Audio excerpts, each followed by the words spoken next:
man. I change your bum life. You fight me, it's a Of course you celebration. can. I will beat you. When you sign to fight me, it's a celebration. You ring back home, you ring your wife. Baby, we done it. We're rich, baby. Conor McGregor made us rich. Break out the red panties.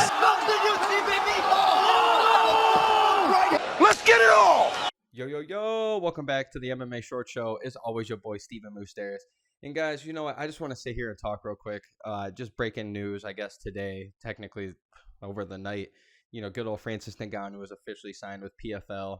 And, you know, this is just a think piece. I'm kind of just going off the flow here, just going off the mind here. So, you know, the one thing that really just sticks out to me, I'm happy he got his money. I'm happy he's got this whole bill. I saw the whole thing. I'll probably even post it or whatever right now, but I'm not reading off of it currently. But, you know, if I remember correctly, I think he can box whenever he wants. I think it's only 2 to 3 fights he signed with PFL. He gets his money. I remember him. I think they went along with making sure whoever he does fight does get, you know, I think a minimum of like $1 million pay. So, you know, he did big things. I think he's got, you know, some ownership in the company, or at least some stocks or some sort of something like that. So he's definitely seems like he got taken care of well. And I'm happy for him to chase what he wants and make himself happy and prove that the UFC doesn't need the UFC to be who he is. And, you know, maybe he can go out and get those boxing matches that he's been calling for. But, you know, I can't help but sit here. And I've made a couple videos now over Francis, my third one in the last 2 months, I would think. And, you know, I've been having his back forever. I like what he's doing. I know it makes him look really bad right now because he is trying to stand up for every other fighter, and the fighters will never unionize and never be there together. It's always, so it's tough in this, you know, solo sport. Like, it's not solo at all. We know we got teammates. We know we got training partners. We got our trainers. We got our coaches. We got our, you know, everybody. You got managers. Everybody's got to get a piece of the pie. So, like, not necessarily one person or that's going to win it all, but when you're in there in the octagon, it's one-on-one. And that's what's tough. These guys look at each other like they're opponents, which they are, but it just makes the guys look bad when the big ones like Francis Ngannou try to leave in his prime to do, you know, better things and to get fighter health insurance and all these things for the people that they deserve. And it does look bad for him. But, you know, the one thing that sucks, man, and I don't think Francis gives a fuck about this shit, if we're being honest. This is just where, you know, me sitting here behind my computer, sitting here behind my camera right now, watching the sport every day. You know, this is where I come along. I'm probably you guys watching too. You know, this is where we care more than they probably do, you know, about, you know, the legacy and, you know, who's the greatest of all time, which I think we use way too much of. But, you know, it's like he has a chance right now, maybe not to be the greatest MMA fighter of all time, but he has a chance to be up there as one of the greatest knockout legends of all time. And we're talking with Mike Tyson up there, man, like George Foreman, all these crazy guys out there, the Rampage Jacksons, Derek Lewis, like, this guy is already up there taking over the world when it comes to that. And it just sucks, man. It's like, yeah, maybe I wish him the best of luck. I know he's going to get his money regardless. He might have lost out a couple million, I guess, at the UFC, but still nothing that he's going to be crying over. But it just sucks a little bit, man, because we'll just never get to see that John Jones fight. We'll never get to see that Stipe third fight.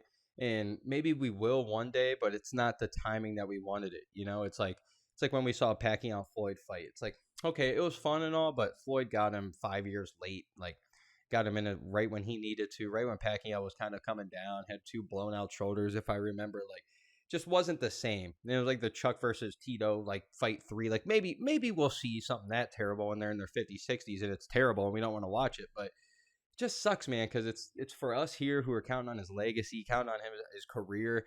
It's like, what's going to be 3 wins at the PFL, even if he knocks the guys out in 5 seconds? What's that going to do in comparison to being the first one to knock out John Jones, or to, you know, to finally right his wrong against Stipe? I know it's 1-1, but he could have 2-1 that shit. He could be the one to knock out Sergey Pavlovich. He could be the one to knock out this Jailton Almeida like he did Cyril Gane. I know he didn't knock him out, but he beat him and took all that shit from him. Could be the guy to beat Tom Aspinall. He could beat all these guys that I just named, and it would just send him forever. Like, his name would be there in eternity. Like, for real, be etched in stone forever. And it's just sad because he's just missing out on this. But you can't blame the guy for chasing what he wants to do and wants to be happy and make sure his family's happy. You know, make sure everybody's taken care of, making sure he's not just being controlled by one company. Like, I am very happy for him. I'm very proud of him. All these things, and I hope he gets the biggest fights ever. I hope he goes out and knocks out Tyson Fury, Anthony Joshua, or Deontay Wilder, or all 3 for all I care. You know, I really hope everything the best for my man Francis. But it just sucks a little bit right now, just even thinking about it, because it's like, man, the potential, what was on the table, I think the John Jones fight would have been the biggest fight in UFC history. And then could you imagine if he knocks out John Jones, what that Pavlovich fight would have been? Two of the biggest knockout artists of all time fighting each other. It could have been a barn burner, or it could have been a snooze fest, like good old Derek Lewis and Francis Ngannou's first fight. So you never know. It's all hypothetical. Maybe John Jones fucking takes Francis down in 5 seconds, and now we don't have to watch that. Maybe that's good for Francis, but it hurts John Jones, I guess, a little bit. And it's just tough. It's just tough. And I don't necessarily care much about the UFC in this part. I want these fighters to be happy. These fighters deserve, everything. They don't need the UFC like they used to back in the day. But it does suck a little bit when they've done so much, and all the good fighters, I shouldn't say all the good fighters, but the fight that we want to see is in the UFC. So that part definitely stings a little bit. I don't know how you guys feel about it. I've been having Francis's back for a while now. I'm just very happy he gets this off, and I hope he's the happiest man ever. But yes, like a broken record that I am, it does hurt just a tad to know. So as always, your boy Steven Moustaris. Let me know what you guys think. I know a lot of people are sitting here saying he's fumbled the bag and biggest mistake ever and all these things. I understand it, but I'm not going to be that person. I'm not going to beat up on him while that shit happens. Like, I'm actually kind of happy that these guys are starting to go to different promotions. It just means better talent, better opponents out there, better rivals, and all these things that we can build. And also at the end of the day, it's going to force the UFC to start changing up their game plan a little bit, and to start finally giving really good fight nights all the time, and not just 60 of them in a year, doing them damn near weekly, and have 8, maybe 10 really, really good pay-per-views, and maybe 10 other really, really good freaking fight nights, but the rest are they're a little duds like we just watched. And it's like, I think that's going to help the UFC going to go, okay, maybe we can't do this anymore, because when Bellator, PFL, and One Championship are putting on 1 to 2 shows a month, and they're just stacked as they can possibly be, it's like, that stuff's going to start adding up. So as always, your guys' boy Steven Moustaris, MMA Short Show. Let's go, baby. Let me know what you guys think.